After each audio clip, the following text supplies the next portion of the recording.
Hello, everyone. My name is Ron, and welcome back to Just a Little Guy, a podcast where I gather folks from all over the world to whip up a brand new batch of beasties for all your creative needs. Before we get started today, I just wanted to express my gratitude to all of our patrons who continue to support the show and make it possible, especially those who contribute at the incomprehensible cosmic abomination level. Special thanks go out to Taru Tikkanen, D. Solari, and Lunchbox. Thank you for all the support. And if you'd like to help fund the collective creativity, feel free to mosey on down to patreon.com/justalittleguy. That's Lil, as in if you scroll down a little bit, you'll find the link in the description. Our guest today is a streamer, as well as one of the co-creators of the comic Horserer, which, if it wasn't obvious, tells the story of an evil horse sorcerer. It's totally absurd, and I love it. Online, he's known as Oddnon, but I just call him Oddnon. Hey, Oddnon, how's it going today? Pretty good. How are you? I'm doing pretty good. Pretty good. It's a little bit gloomy, so that could be a little bit nicer, but what can you do? We got lots of rain out here recently, so it's Yeah. been gloomy and cold. Yeah, for sure. It looks like it's gonna be pretty chilly all week long, but I feel like people didn't quite come here for the weather. They came here for the monsters. So, so tell me a little bit about your background in D&D. We were just talking about it a little bit. How long have you been playing? And what role do you usually like to play? So I've been playing, like I said, it got close to 30 years. I started back with Advanced Dungeons and Dragons. I forget exactly how they title the editions now, but it was like when dwarf or elf was like a class. Right. So I started with that, and there was like the beginner's box set that had like all the cards for each like character class. I started with that and then got really into it towards the end of second edition, and I've just been playing, nonstop ever since. My older cousins were into it, and they always wanted another player. You know, That's so pretty cool. why not keep your little cousin you don't want to watch quiet by, Yeah. making him do what you want to do. Yeah, exactly. Like, hey, you know what? We need somebody to tank these monsters, so we're just gonna throw you in there, and you just take all the damage. We'll do all the shots at him. Okay? All right. Right. It's like when you get your best friend into an MMO and you're like, you should really play a healer because they're really good. Yeah, they're very Um, valuable in this game. People will love you. I always like to play tanks. Like I always love tanky classes. I've really kind of tried to break out of it. Like but I love like just being like the large and in charge, like protector character. Yeah. I don't know why. I've always just gravitated towards it, but right now I'm playing Keep in the Borderlands with my meat space group, and I'm playing a changeling bard of the Ooh. College of Whispers. So I get to like make fun of people to death and things like that. So that's been really fun. I haven't gotten so like into it that I know what the like different colleges and such are, but I imagine that with it being a bard, you're already like really high in like charisma and stuff like Mhm. that. But is College of Whispers like one where it's especially powerful when you do stuff like dissonant? What is it called there? Yeah, Dissonant Whispers. You get the cantrip Vicious Mockery, which like you literally like Yeah, you make insult somebody them to die death. over their shirt looking ugly or something. You and my GM really makes you like do it. So like if I do it, I'm like, I do Vicious Mockery. He's like, all right, what do you say? And if it's not like compliant, with what If who it's I'm not up using to it against snuff. with, it doesn't really do a whole lot. So that's been kind of fun. Yeah. No, that sounds like a lot like a great time.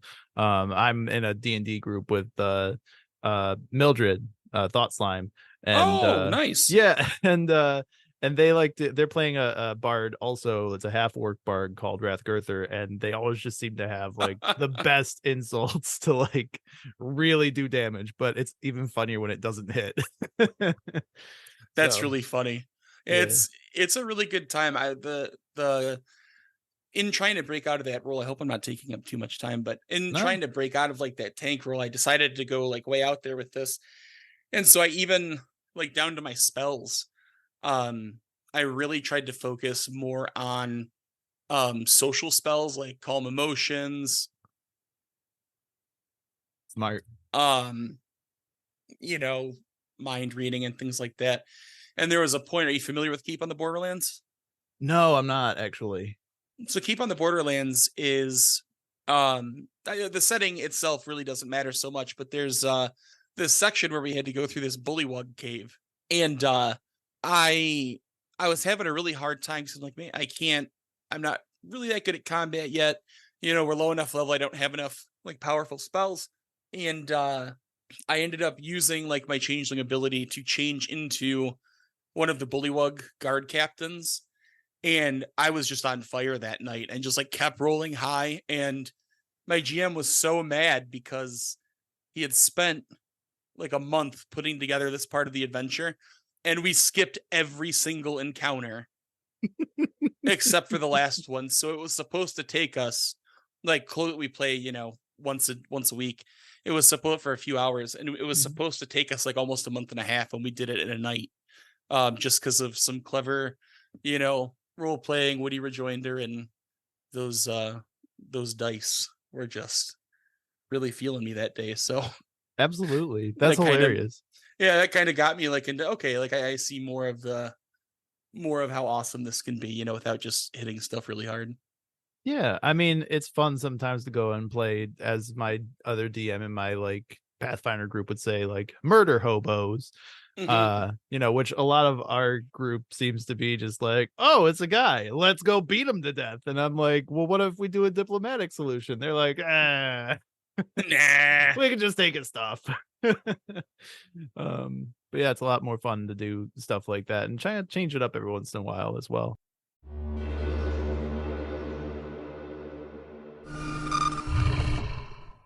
Before we started today, I did not give you a format or anything. That's because this podcast is always in flux. It's just constantly changing and everything like that. So today I decided that what we should do is formulate our monsters not by name or by like background necessarily, Okay. but by genre. And so I looked up online. I was like, let's do a random genre generator, and the Hmm. first one that came up when I ran it was romance. So we need to make a monster that is centered around the romance genre. And I don't know what the Okay. heck we're gonna do, but I saw that and I was like, that's really intriguing. So um Okay. when I think of something like that, it just makes me think of somebody like, obviously monsters are scary. They're supposed to be like harbingers of doom or something to that effect. But they don't necessarily have to be that way. They could be something like the cherub or something like that, where they like, the convince people to fall in love or something like that. But it could also be something where it breaks up relationships. So Okay. of those like kind of options, I guess, like that, what do you think a monster in like a romantic comedy kind of movie would look like? I don't know why, but because we just we're getting ready to get my dog his heartworm medication. But what if heartworms were like an Ooh. actual like alchemical um like beast, risen out of experiments, and people that eat them just lose emotional attachment to other people. Ooh, that's interesting.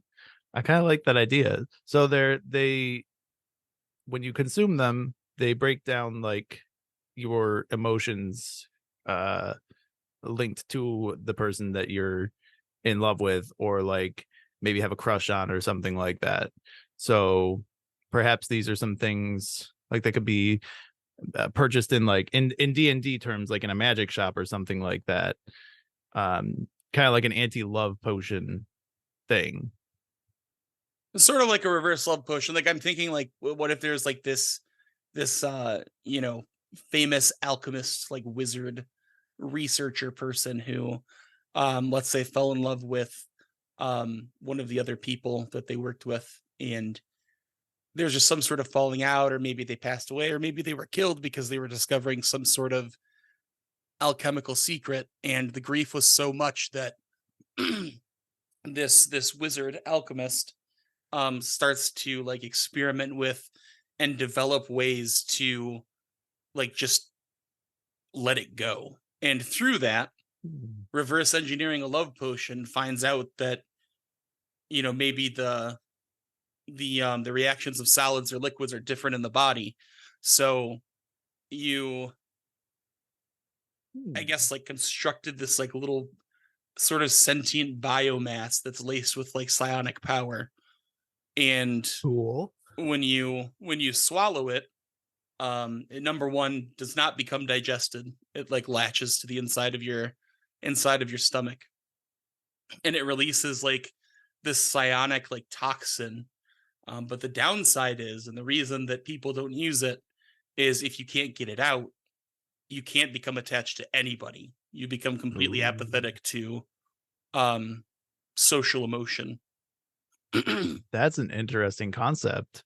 I kind of think that it would be so you think that then it would maybe be parasitic as well, like it would start to actually leech off of the person, and in order to break its hold over the person, you have to like actually remove it. Yeah, think of Otherwise, like the like you said. reverse of like an energy vampire type idea, where like it Yeah. literally is feeding off of those connections that you would make. It's sucking that the serotonin and the bonding Yeah. um out of the body. And so Yeah. maybe it ends up being used by, you know, it just has this history of the knowledge of its creation being passed down of, various tragic characters throughout history, who ultimately become destroyed by it. And the adventurers happen upon an old wizard mansion, and in the basement there's just like a box of them, Yeah. and that's how they're discovered. That's really cool. That's a great idea. I'd probably be one of those kind of tragic endpoints as well, where they find him like being unable to. I would imagine that eventually, like the logical endpoint of that is not just that like you would detach from other people, but you would also detach from yourself to the point where maybe like you would like it's kind of like turn into like a depression thing, like writ large, where you can't get up like and like you can't go about your day. You literally can't eat or like bring yourself to sleep or anything like that. You're just like experiencing life just kind of like passing you by kind of thing. Total and complete depersonalization. Yeah, yeah, exactly. I think that would be a really kind of awful way for to have that happen basically. I imagine that yeah, the characters happening on that would be pretty traumatized by that, and yeah, I think that's a really great way to kind of go about that. Oh my Maybe it's gosh, like my a cat. torture, a method of torture. That's a great idea too. Like if it falls into the wrong hands, then you can use it to yeah, just it would be a great like device for like mind control kind of things as well. Um so if you get like somebody like some evil wizard or some evil like a lich or something like that would probably have a great time with that because eventually it would rip you away from your soul or something to that effect. Well, what if like you retained the knowledge of the feelings, but you can't feel them? Oh, that's fucked up.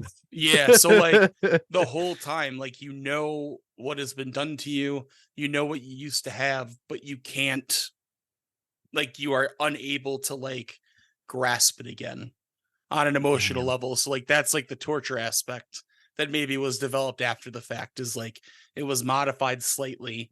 Um and in such a way that it leaves you um intact enough to know what you're missing, but not even be able to mourn the loss of it.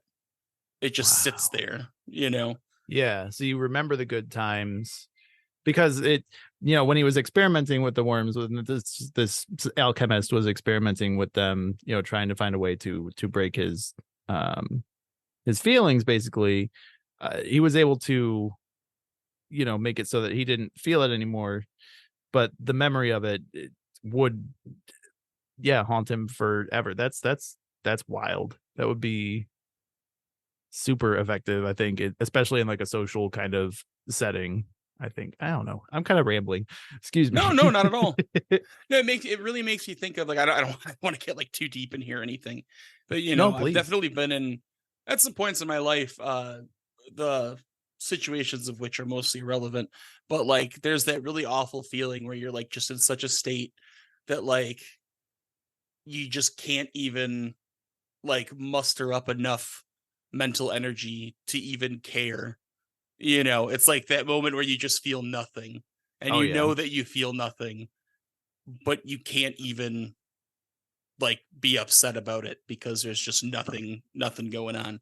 Yeah, you can't bring yourself to even feel like upset about it because there's literally just no thing there. I mean, what's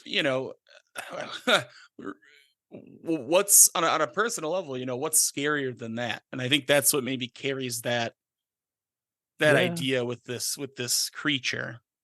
So I think it's a pretty universal feeling.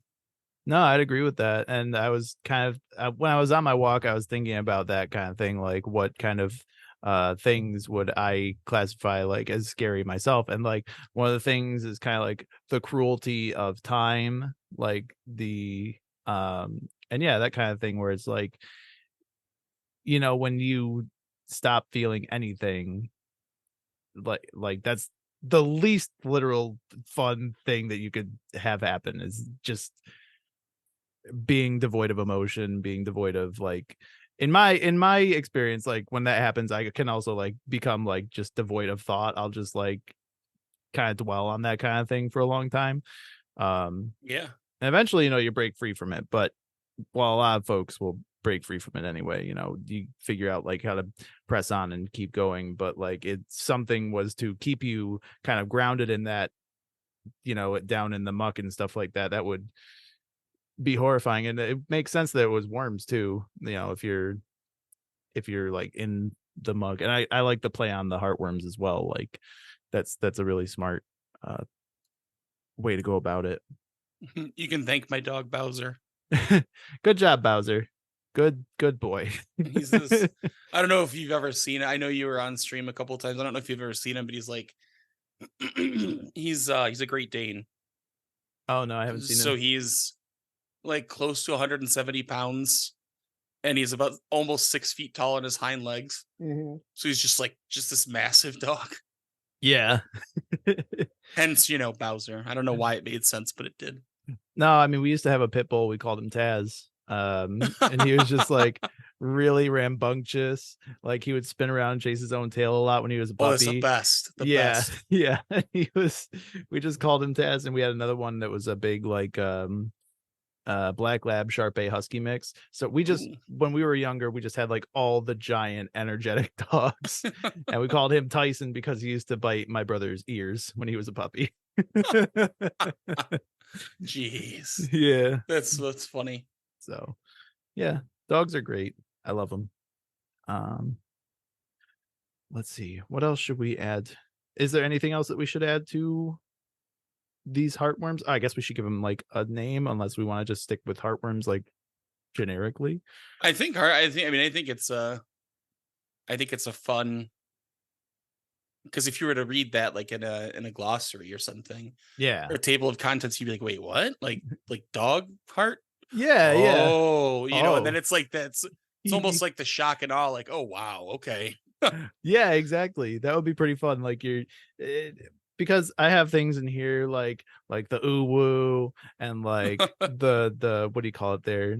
The just a cat, the tater tarantula, but then you see heartworms, you're like, that seems kind of mild, and then you look it up and it's like, oh, it's pretty messed up actually. All right, so heartworms it is.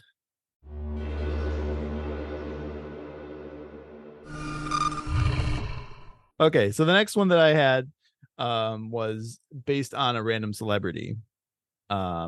Because I I was originally gonna do it like a different way, but I was like, you know what? In one of the more recent episodes that I recorded, one of my guests who's like really into character design said something to the effect of, I like to think of somebody when I'm making this character. So, um, this monster might be a favorite, I think, of Alanis Morissette. I don't want to defame anybody. Um, but this monster is going to be based on a stand-up comedian and actor, Dave Coulier.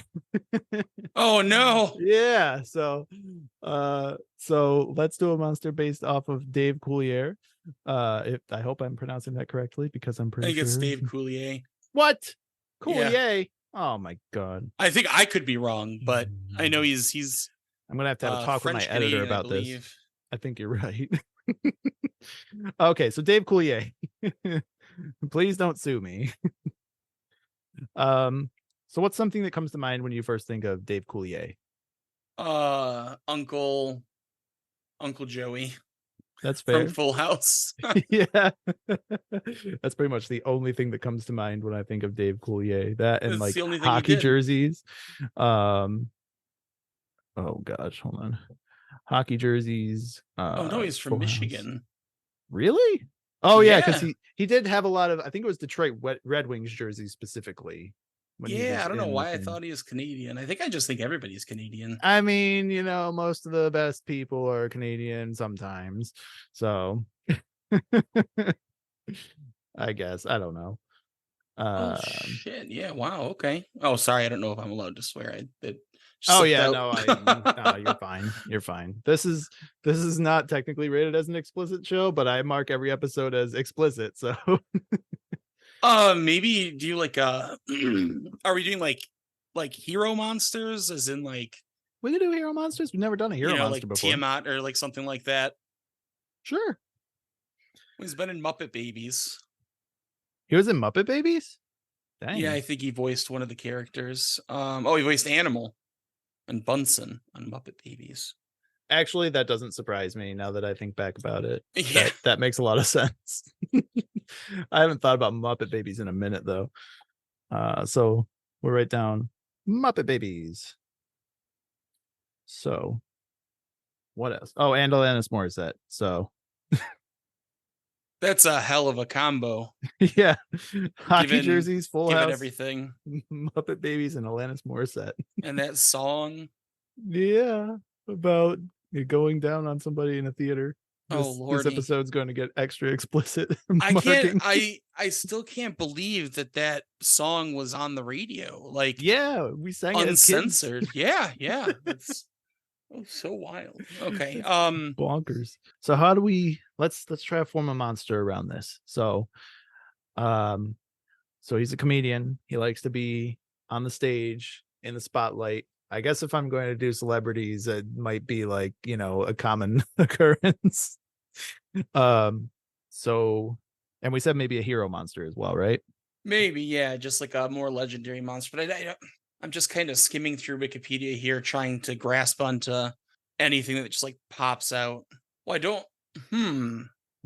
What if I'm thinking about like, I don't know why, but we're talking about this. Like, I guess I explicitly know why. We're talking about like stages and spotlights and audiences, and things like that. Mhm. What if it was like a monster, like a legendary monster that had like its own dungeon? Okay. And maybe And you have to like perform in order to stay alive, that kind of thing. I would even just make it more I don't know if it's more tragic or less tragic, but maybe it was like there's like this tavern that's it's old and run down, and it's always a full no pun intended, but it's always a full house. I saw where And you were the going. audience is just filled with skeletons, and there's this bard that plays every single night to this house of people that have died because using various magics to like hold their attention out of like, I don't know, vanity or whatever the case may be. Yeah. And mm, maybe he's got like maybe inside of there as well, because again, Dave Coulier has all these like hockey jerseys. He's a big hockey fan. Maybe there's like all of these like trophies that line the wall. They're like really valuable, especially on like the black market or something like that. hmm. So or just like items in general. Like he keeps really, really fancy things, kind of like strewn about. Have Almost you like a played hmm? have you played BioShock? I sure have. It's like one of my favorite games. Okay, me too. So I think I'm thinking about like I forgot his name, but the guy that has the stage. Oh yeah, I forgot all about that dude, and he was one of my favorite parts. Yeah, Um, I replayed it like last year. nice. And I'm thinking about something like that, where it's like they're because the bard spell list is like all about manipulation and fascination and things like that. And so I'm thinking maybe there's this bard that developed some sort of method that casted a spell like ability on an audience, and it just they can't stop it. Hmm. Maybe it was a curse by a god or something like that. That's an interesting idea. So, In fact, I think I have an idea here.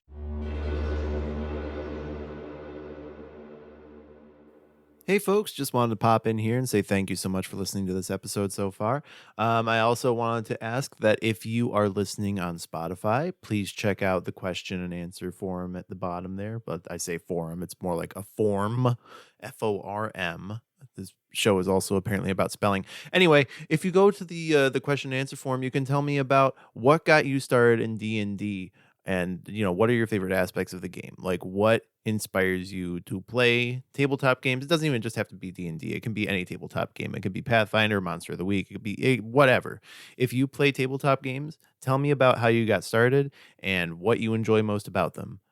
And also, if you're listening to the show on YouTube or any place else that has a comment section, let me know in there, especially on YouTube. I will definitely read all those comments. Any other app I can't necessarily guarantee, but YouTube and Spotify, I will be able to read everything that you put out there. Also, if you're interested in supporting the show, I will once again shout out to our Patreon at patreon.com/justalittle guy. So be sure to go over there and drop whatever support you can. If you can't support monetarily, that's totally fine. I understand.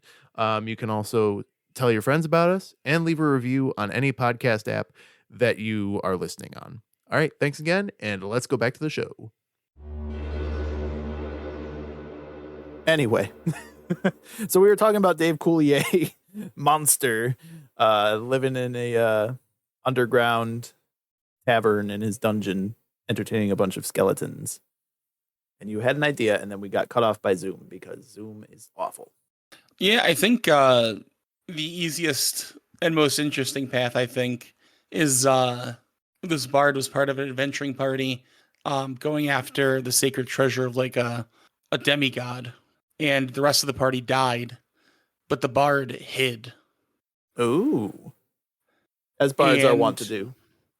Right. And for his not only violating this demigod's place of worship by trying to, by entering in the first place and trying to steal this artifact, but also for their cowardice, curses him to anybody that listens to his music or his, bard-like abilities is just immediately in a captive audience to the point where, they die. They just won't move.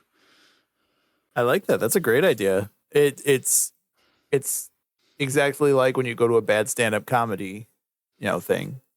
You're there and you're like, oh, I want to support this guy, but buddy, that is not good comedy. That's just bad. That's horrible. But you have to sit there. If you leave, you're rude. So right. Yep. And maybe this was just some sort of spiteful god or goddess, and that was just the punishment. Just you can't die, and now you have to do this forever. Right. Do we think that he's like unable to start, like literally is just immortal now? Like can't. Yeah. Okay. How would one defeat that? Do you think just by like removing the head, or? I would imagine either removing the head or I think they're not like immortal to damage. I just think it's more from like eating, drinking, sleeping, like a sort of timeless body type deal. I gotcha. So you can damage it to death. It just can't starve or like it probably couldn't harm itself either, I'd imagine. So nope, because it can't stop playing. Yeah, it can't stop doing like the music. or doing a stand-up set or whatever it is. That's cool. Now let's see if we can like loop in kind of some of other Dave Coulier's other like famous like things like Full House and Muppet Babies. Full House and Muppet Babies. Yeah, so we got the Full my House Lord. pun already, but in order to kind of expand on that, what do we think? Do we think that maybe it's like not just him, but like a whole family like playing out this sitcom for ever and ever? Oh, that could be kind of fun. Yeah, maybe it's a performance. Maybe Like a troupe? the other party members, maybe they didn't die. Yeah. Maybe that's this whole thing. Is like they're forced to live. There you go. Yeah. They're forced to live out the same play over and over and over again, and it's like sort of laced with magic in that anyone that witnesses it just becomes like enraptured by it.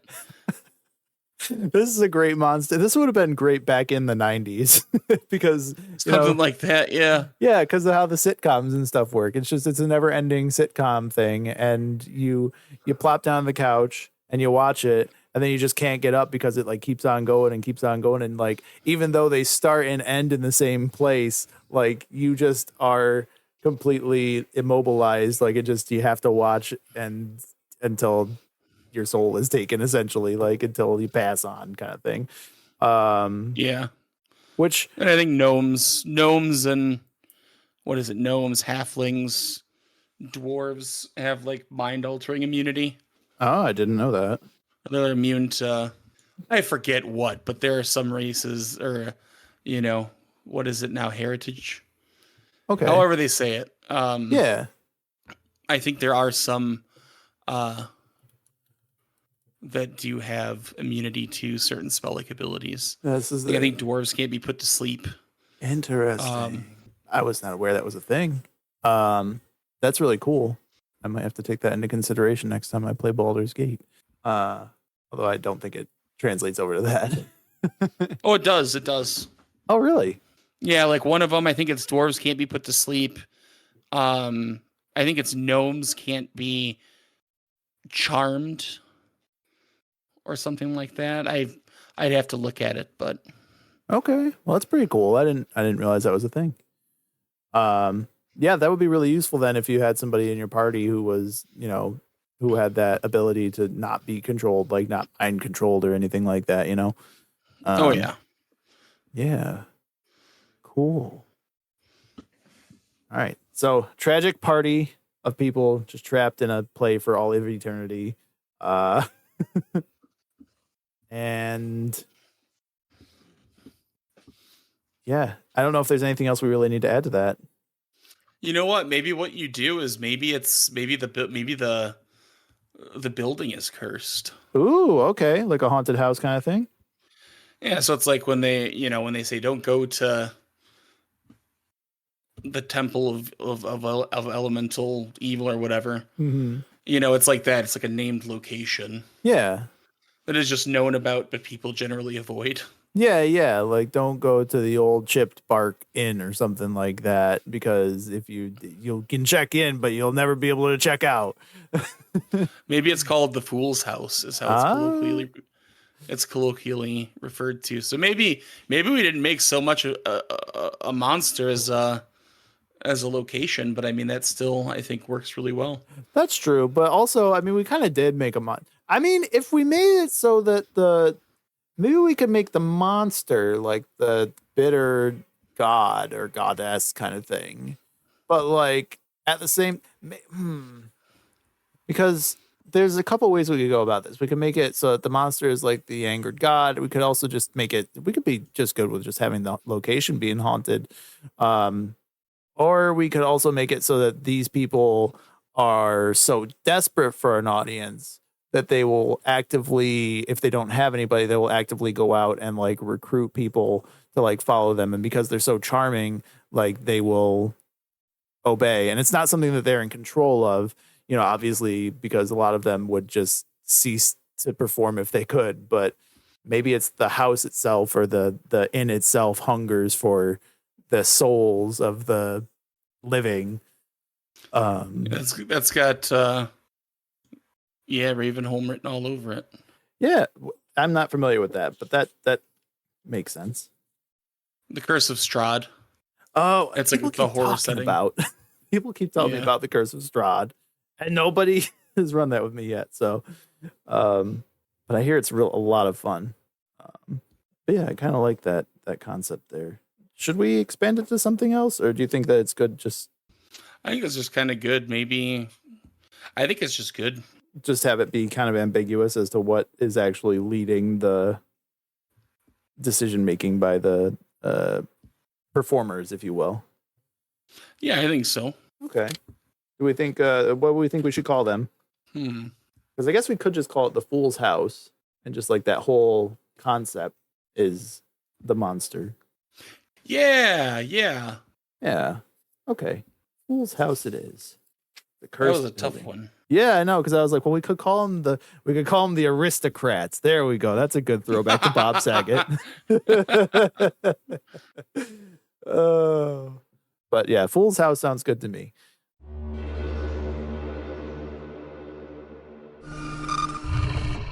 So the last one that I have, the last monster on our little foray today, is what I like to do is I take the last guest that I had on, and I will get them to give me a name for a monster. So I'm going to ask you for yours after we get off the air, or if you want to just do that, at a later time. It's up to you. No rush. Is this Phil's? This is Phil's. That's going to be so much fun. Okay, yeah. Oh, yeah. So Phil, also known as That Dang Dad, whose work you can check out in the description or something to that effect. He came up with this name at the end of our episode, and it is the Pufferyl. And he wrote it out. I'm going to send it to you on Discord and probably cut this little section out. But the Pufferyl is spelled like this. And sorry, my hands are not working quite as good right now. There we go. He also wrote it in it could be like plural. So okay. So the Pufferyl. Is this like a creature, or is it like a named creature? Oh, it's is just it like a single thing, or there are many? The way that it seemed to me is that he wanted it to be that it could be like an entire species kind of thing. At least going by the fact that he made it plural. I think that the way I operate the show is typically that we can just make it's just one thing, or we can make it that it's many things. There could be a whole family of Sasquatches. There can be like an entire league of Loch Ness monsters. It could just be a single Slender Man kind of thing, Okay. Yeah. I think that it makes sense for it to be like a bunch of things, because when I hear the Pufferyl, I think it's something little tiny, cute kind of thing. But what do you picture? It immediately makes me think of a pufferfish, so I don't wonder if you could do something that is like super tiny and then is able to make itself very, very, very, very, very large. I like that. Something like let me think here. I was kind of thinking while you're contemplating, I was kind of thinking of like, what if you took like a puffin and hybridized it with a pufferfish? And so you got like this little bird with like the cute orange, like distinct, like tuxedo thing, but then it like puffs out and it has spikes. Yeah, I could see that. Yeah, I mean a Pufferyl. What did you have? What were you thinking of? I don't know why I was thinking more of like almost like a modified like porcupine, but I guess that's a little. Ooh, okay. It's a little on the nose, like where it would like blow itself up to be like a lot bigger, but it shoots the spikes out and then can produce more. I like kind of that idea though. It could even be that you hybridize all those things so that it's like, it's got these distinct markings where it's like wearing a tuxedo, but it's maybe got like the face or like the quills even, like a porcupine, and the power of like the pufferfish where it like expands itself, kind of almost like a chimera kind of thing. Maybe on its head, it still has like the puffin kind of head, or I don't know what kind of face would it have. Do you think? Do you think it would have one of those three, or do you think there'd be something completely different in there? I keep thinking about like a marsupial almost. Oh, maybe like a koala face. Yeah, like something similar to that. But a little more angular. Oh, okay. It's maybe more like a kangaroo or a wallaby or something. Yeah, maybe something like that where like it instead of the pouch, maybe it still has the pouch, but maybe the pouch is the part that blows up. Shoots out. That's an interesting idea. So it inflates at its pouch area, kind of like in its belly, I guess. I feel like exactly. most, if not all, marsupials have it like on their belly. Expands out and it kind of just shoots spines from there. Yeah, exactly. Like, and maybe they're just maybe it's just covered in like really fine, instead of like spikes, it's covered in like very, very fine like razor thin hairs.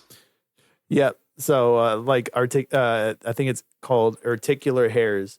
We've done a couple of them where it's been like a bug kind of thing, and it's like it's got articular hairs. I think that's really cool that you would add that onto a marsupial, though,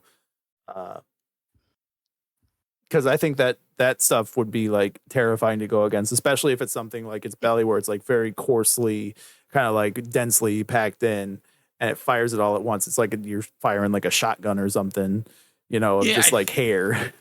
And what if you, just to make it kind of a little more like D&D-ish, what if those hairs, like, they don't really hurt you necessarily unless you breathe them in?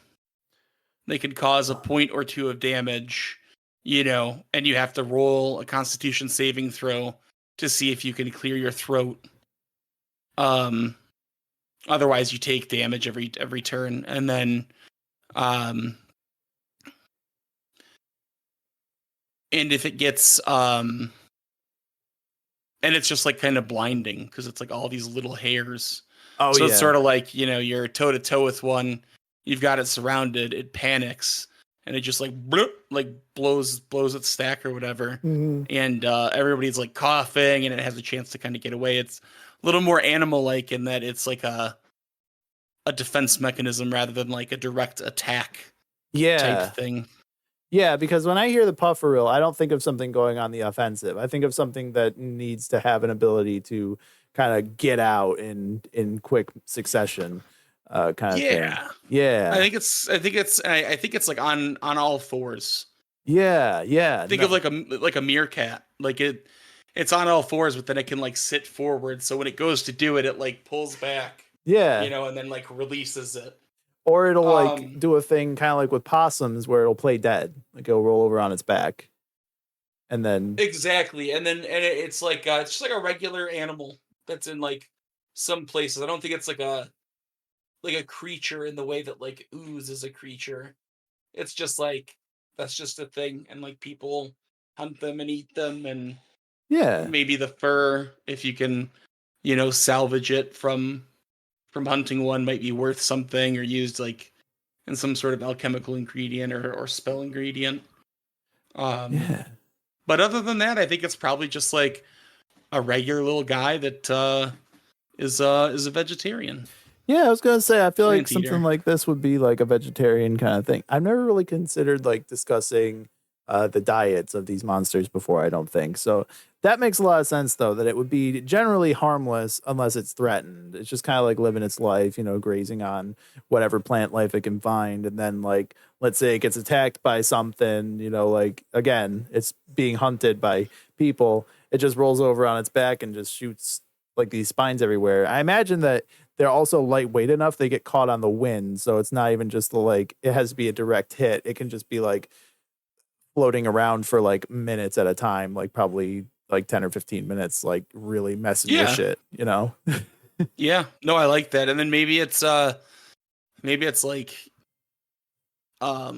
environment, its preferred environment is like wooded areas where there's like a fairy presence. Maybe it's like attracted to just that kind of like magic, like an unconscious bias towards, Yeah, like it hears like the song or something. I don't know how fairies work really, but like there's just something like just being in that area that brings them to I that think location. dryads are fairies, or they're at least fae.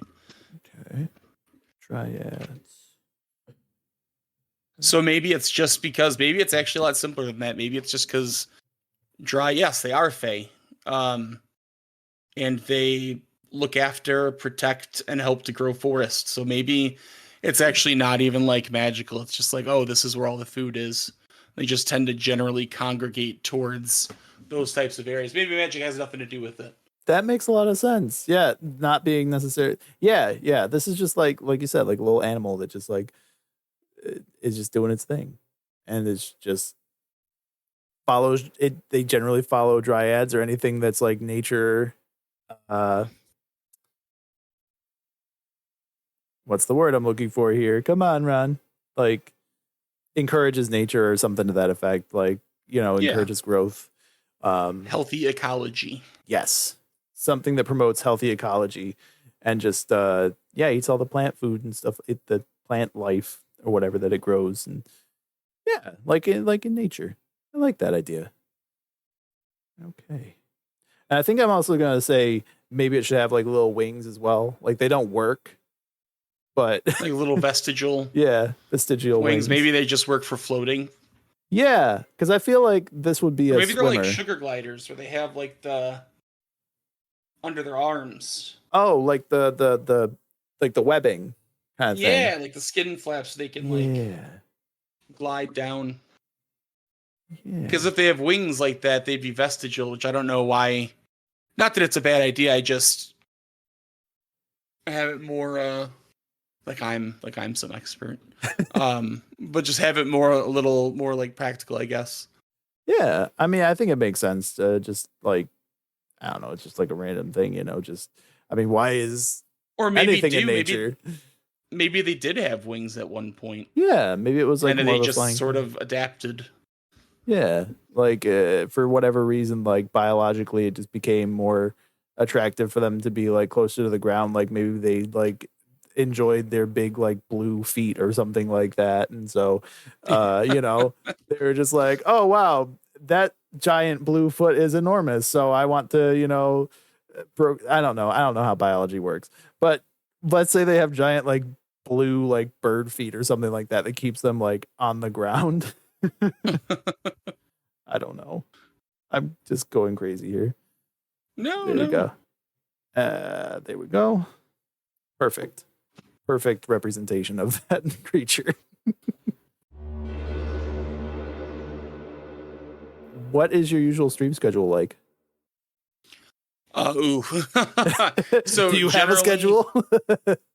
Yes and no. I have a disability that could make it kind of difficult to have energy and stuff. So sometimes I stray from it, but I try to make them up. So it can be kind of hectic, but it's usually Tuesday, like 4-ish to 8-ish, and I'll go if it's going well. I'll just keep going, Yeah.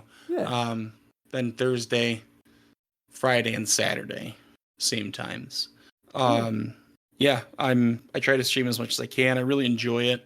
I also do a lot of voice work for other YouTubers. It's so hard because I'm in my head. I'm constantly like, oh, I have all these things to do. I got to start working on them. And then someone's like, what are you working on? And I'm like, I know what you mean. Issue 5 of Horserer comes out probably next year. Nice. So that's pretty fun. We're totally. It always blows my mind thinking about this, but we are like totally 100% independent, self everything. I write it, and then my artist, who's also one of my best friends, Wolf, also writes it and draws it. Gotcha. And we've just from the beginning, like one day we were just like, what if we just like did a comic? Yeah. And I was like, yeah, okay.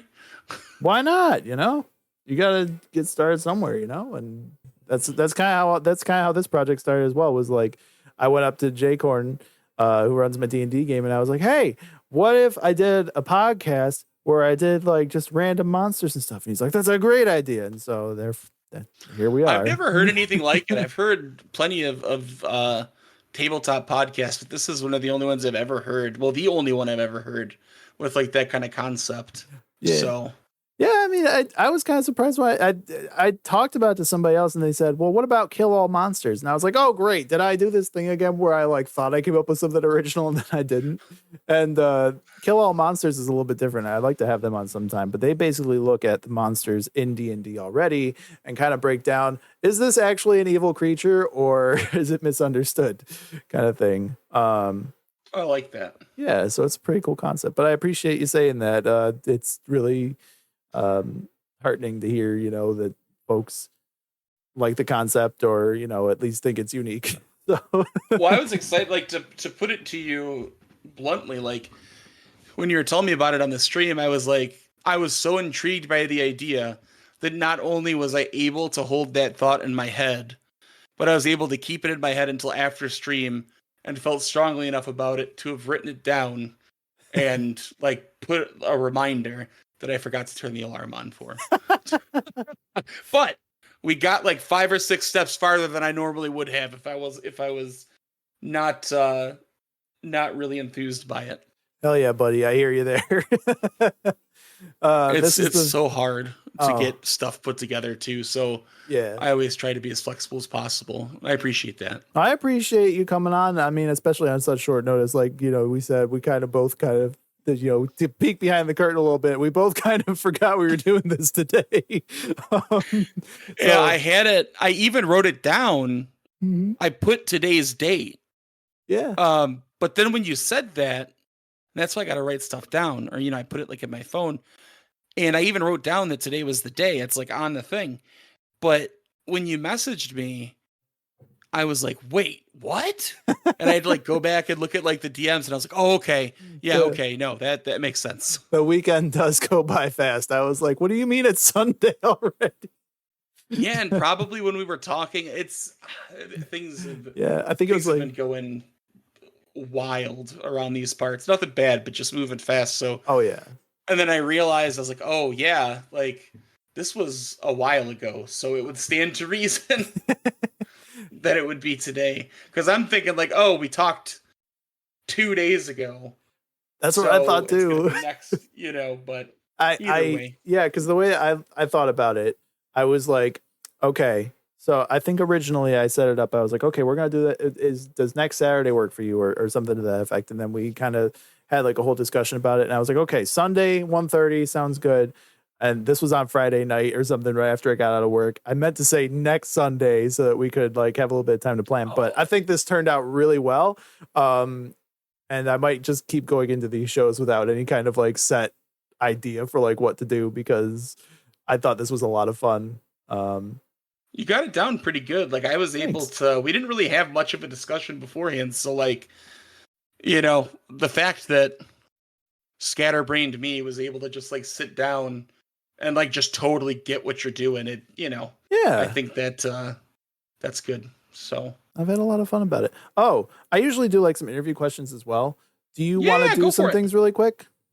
I got like an hour. I got an hour and a half. So sure, you're good. Sure.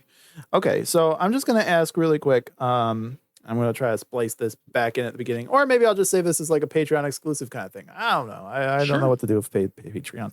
I'm an open book. So what is your earliest memory of like the horror genre or like monsters in general? Like, what was the first thing that really stuck with you about like monsters? What was the first monster that stuck with you, I guess? You're gonna laugh so hard. Mm-hmm. I'm gonna see what year it was. Oh, right. Yeah. It was Troll 2. I can understand. That they're eating her. oh my God, or whatever. Except, my mom used to watch the movie channels like a ton. Yeah. And this was like the early 90s. So like there weren't like a ton of options, and a lot of networks, as it would also come to be later, would just rerun like the same 2 or 3 movies all day. Mm-hmm. And they'd switch them up like every other week. Yeah. And so I forgot what the channel was, but it was playing Troll 2, and I just happened to be I was I was looking for batteries for my Game Boy. Mm-hmm. And I came out of my room and I was like, "Hey, Ma," and she's like, "Shh, the movie's almost over." Mm-hmm. So to understand this, number one, I'm a literal child. I'm like 4 or 5 years old, maybe. Well, probably 6 or 7. Mm-hmm. But I did not watch the rest of the movie, of which I probably would have gleaned that it was, even as a child, probably would have gleaned that it was kind of farcical and just bad, Yeah, yeah. I mean, just looking But at some of the screen instead, caps, it's like goofy. oh yeah. But instead, what happened was, I was like, shush, like the movie's almost over. Hang on.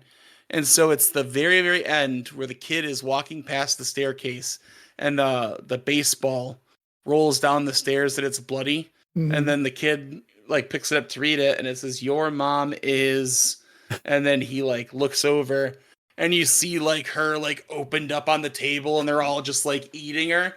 And there was something about that like it scarred me forever. And I never knew the name of the movie until there was some Reddit thread. This was like a decade ago. Mm-hmm. But there was some Reddit thread. I'm not a big Redditor, but I browse it. Yeah. And there was, what are some of the worst horror movies? And that one came up.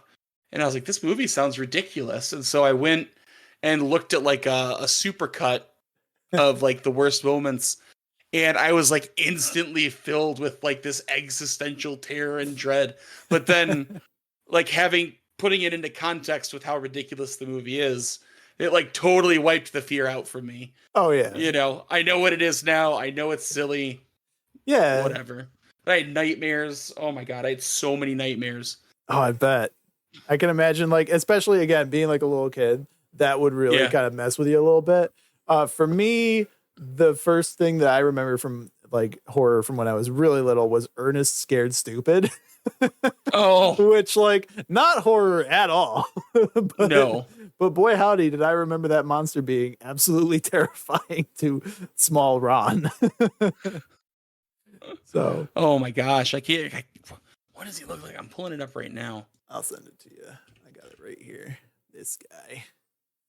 That guy. Oh yeah. I was like, oh my God, what is this? Horrible, yeah, horrible 100%.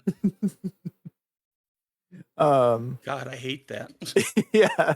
I can't wait for like Mildred to do a review of like Ernest Scared Stupid or something, because they're gonna be like the wet puppets of it all. So That's really funny. Yeah. Do you remember your first character from D&D? And if so, what was it like? The first character I remember, well, it's kind of hard to say. So from D&D, I had a character. What was his name? I don't remember. Well, I mean, it does happen. Like, I'm currently playing like, the Changeling Bard, and that character's name is Najib. But just tabletop RPGs in general, though, would be my character. His name was Garrett Thompson, and when I was playing Modern D20, which was 3rd edition D&D, but adapted to be like in a modern setting. I gotcha. And it was one of my favorite campaigns ever. But they break the heroes down into like archetypes. So it's literally strong hero, tough hero, fast hero, dedicated hero, I think was wisdom, intelligent hero, and so on and so on. Yeah. And then they break off into different paths. Like the tough heroes that I played, and you can go like bodyguard or daredevil, and you get like different things. But that was the first campaign that I ever played for more than like a session or two, because especially when I was younger, we couldn't always get together, and we were all kids with ADHD. I still have it, but unmedicated. You know, so you just jump around. Yeah, you just jump around from campaigns. But that was the first one where just whatever the case was, we were all just so into it. We played it for a while. So that's the first character in general I remember. Nice. That's pretty cool. I mean, it just seems like it'd be a lot of fun to like do a modern version of D&D, like kind of in general. Actually, the original team, most of the original team for that product just came out with a new one. It's called Everyday Heroes. Oh, no kidding. Yeah, I can send you some info on that later. Sure. Because like it's kind of difficult for me to do the thing where, you know, you do like the high fantasy kind of jazz. Like it's not necessarily my wheelhouse, but when I'm like to get together again with like Jay Corner, you know, just people who are really into it, like they know how to tell a compelling story and get me into it. But like on my own, I have no clue what's going on here when people like say things like oh, what the hell are they called? They're like the genie kind of people. I want to say like Genasi or something like that. Is that correct? The Jinn? Yeah. Like if somebody had said that to me like 2 years ago, I'd be like, what are you talking about? But I love the idea of like doing like a modern day one. That's why I got into Monster of the Week. And I don't know if you've ever listened to the podcast Hello from the Magic Tavern. No, I don't think so. It's like an improv show where they kind of like, there's a guy who's like a normal guy, and then there's a wizard and like a shape-shifting badger, and they all just kind of like fart around in this magic tavern. And it's goofy because it's like he fell into another world. Anyway, the bottom line is they play a D&D analog game called Offices and Bosses. And I just like thought that would be a fun thing to do, is to like just be like, yeah, your KPIs are bad this week, and I don't know. You gotta fight the boss. It's definitely like, because there's so many, you could do it with like high fantasy stuff too, but I always find it compelling to be able to like experiment in the world that we live in a fantasy capacity. And I'm actually writing a module for Everyday Heroes. I'm doing like the faction work and stuff right now, but it's fun because instead of like horseback and, you know, magic carpets and riding on dragons, you're, you know, rolling a dexterity check to see if you can keep control of your 94 Windsor Woody Wagon that, you know, you've stepped on the gas and you're starting to lose control. You got to roll a dex check to keep it on track. And, you know, like it's functionally the same, but I think that's what makes it compelling, you know, is that they're analogous, but just in changing that small detail of what it is makes it like a totally new kind of experience. You know, you get to play a lot more with like modern political intrigue. And things like that, you know. One of my factions is the cop union. Oh no. They're the worst. I forgot. I think I can read it real quick. It's like a 2-second thing, if that's okay. Yeah, no, take your time. Got it. Awesome. So the modular is going to be called Renaissance City. Ooh, it's a cool which name. Is sort of like it's based in Detroit, basically, fictional Detroit. So my description for the police union is crooked cops. Surprise! Overfunded, corrupt, and outfitted with unnecessary military-grade weapons for your garden variety traffic stop. They can't be trusted. Sure, they police the area. They can stop the occasional break-in and respond to distress calls. There might be a good guy here or there, but they don't last long. They exist to serve and protect their own interests, so unless you're rich or well-connected, your response time might run out the clock. Oh, wow, that's pretty. You know, I don't talk about politics too much, but that's pretty close to real life, I gotta say, you know? And there's a little bit of something there. That's pretty cool. No, I think that's great. Very well written. I am looking forward to getting to know more about this like game just in general, because I'm really interested to see kind of how that works in connection with the police union, more or less, and like, you know, how you can fit that in with however the game works. Because is it similar to D&D where you do the D20 and stuff like that? And it's based on die 20 system. Gotcha. Because like basically, I forgot. Sorry, go ahead. I was just gonna continue to compliment you. Just say it's really well done. So no, thank you. I forgot where I heard this. I did not come up with this, but I forgot where I heard this. So if anybody knows, leave a comment or whatever, because I would like to remember. But in writing, because that's what I do, like by trade. I've done like copy. I've written commercials, stuff like that. They got purchased but never used, and I didn't get paid. But either way, they got purchased, but you did. Anyway, go ahead. Yeah, it's a long story. But yeah. So did they give it? I don't know. Anyways, the way that they put it, this mystery person said, when you're writing a story that involves like a lot of different motivations, you want to just like place powder kegs. And sometimes you might run into a powder keg, and then now you have to deal with the aftermath. Yeah. So it's like instead of directly writing action consequence, you just kind of set up the environment around which the powder keg would explode, and then you let the dice and things like that handle what the reaction is. The entropy of the moment is dictated by the dice. So it adds a lot more of a level of freedom to like character interaction and things like that. So instead of like railroading a story, which is also a valid way to GM, and sometimes you just have to do it that way. But to have like this more open environment is the way I like to do it, because I enjoy the surprise as a player and as a GM. I like when things just don't work out. Yeah. Or like things don't happen the way that you imagine them to, for good or bad, Yeah. So that's the approach that I'm kind of taking. So I think I wrote it satirically enough that people know that the cops are not the good guys, but you would, be surprised how many people can't read sarcasm, Yeah. Do you DM very often, or are you just like, do you play more often than you DM?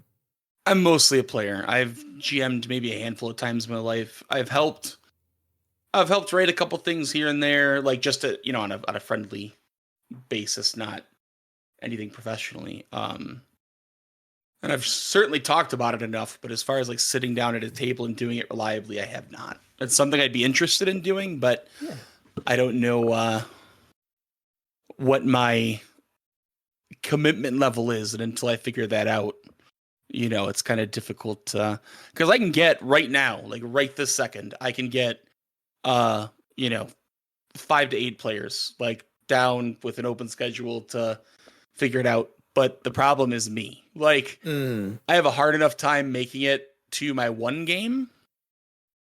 Not making it there. It's just like I have a hard enough time keeping that one commitment for that. And so to have multiple commitments that I have to actively like remember what's happening is just a little much for me right now. But I get something that. I would like to do.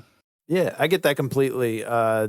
It's funny too, because I'm in like 5 different campaigns right now, and like trying to juggle them is like, okay, who am I pretending to be today? But I have like so much fun with it. Just like it's like second nature to me at this point. But sometimes I completely understand what you're talking about, where like taking over like DMing is like a completely separate animal. And like, it's hard enough for me sometimes, like when I get to the end of the month, to be like, okay, I'm definitely going to make this session, instead of just being like, I'm going to go and actually go to sleep now. You guys have fun. My character is taking a nap. Okay. But I tried to DM as well for a little while there. Like I said, I ran Monster of the Week with my group for probably about 10 months, like at the end of the month, every month. And it got away from me. Like I was unable to like do the planning and stuff. So I totally sympathize with like what you're saying. Like you have so much other stuff going on. It's difficult to kind of handle that like at the same time. Out of curiosity, we brought up misadventures earlier. What is your favorite one that's happened so far, where something just like you roll the dice wrong and it just goes horribly awry? Specifically that it goes poorly? Yeah. Like, is there a specific one that you like that always springs to mind, like whenever you see like that one come up, like this is just like that time. Okay. I would say it's actually the story I was telling you earlier. It's an extension of that. We got to like Oh. the final encounter, and there's like a bullywug. Are you familiar with bullywugs? I'm not. They're like frog people, basically, Oh, okay. but they're like Yeah, I see him. really like mean. They're really mean. They're very territorial. The god they worship is literally so lazy that he was kicked out of the pantheon. Oh my god. It's kind of funny, but so we get to the end and there's this bullywug mage that was protecting I think it was a merfolk princess something. And I was so overconfident because I was rolling really well that night. We finally got to that encounter and I rolled a 20 to sneak over. Okay. And as I stepped down like this set of stairs at the bottom, I forgot what the trap was. It might have just been that it was like really viscous liquid or something. And I tripped into it. So I was wrapped up for the rest of the turn. And in that time, they were able to spot me. And every time I tried to get up, it was like 1, 4, 3. Oh, and you're like, it was like 4 or 5 full turns. I was just like playing Power Wash Simulator. I was like, all I'm doing is every time it gets to my turn, I'm just rolling the dice and waiting. And then they killed me. Oh, that's unfortunate. Well, they downed me rather. I survived, but they downed me. Oh, that's good. At least you didn't die. I hate it when that, kind of happens and you're kind of trying to dig yourself out of the situation and then just, like you said, it doesn't really get any better. God bless good berries. Yeah. I'm going to pretend like I know what that is. It's I think a druid cantrip. You can only make so many a day, but you literally like magically make these berries that restore 1 hit point. Oh, well, that's useful. And yeah, so like when somebody's down and you just got to heal them to get them back up, you make your good berries for the day and you can like toss them to people and say, here you go, and nice. Raise somebody. Well, that's pretty cool. I'll have to try to play a druid sometime because I'm sure that would come in handy. They're fun, yeah. Yeah. I think that has been a great episode of the podcast. Thank you again so much for your patience and like helping set up everything. Of course. Where can people find you online if you choose to be found? So I have twitch.tv/Oddnon. That's ODDNON. I'm there all the time. Follows really help out. Growing the channel a lot, so I spend a lot of time over there. I can be found on Twitter, Blue Sky, same name. I don't think anyone else has the same one. Actually, no, my Twitter handle is Oddnon1 because I made a different account that like got lost. So the other one out there I think is mine, or maybe not. I don't know, but that's where I can be found. And then on either of those sites, I have like a link tree that it'll link to my comic book, which there are some physical copies left of. You can also read the whole thing for free on what's that website called? Webtoon. Yeah, you can read them all for free on Webtoon. Yeah, and probably depending on what types of video essays you've watched on YouTube, you've probably heard my voice at some point or another. So yeah, I'm all over the place. He's everywhere. Awesome. Look at this guy. He's all over. He's in all the videos. You thought that you thought you'd go and you'd watch this video by like people made games or something like that, and you wouldn't. Yeah, Oddnon. Nope. There he is. Oh, you thought that you could get away from him in the foldable ideas? Nope. There he is.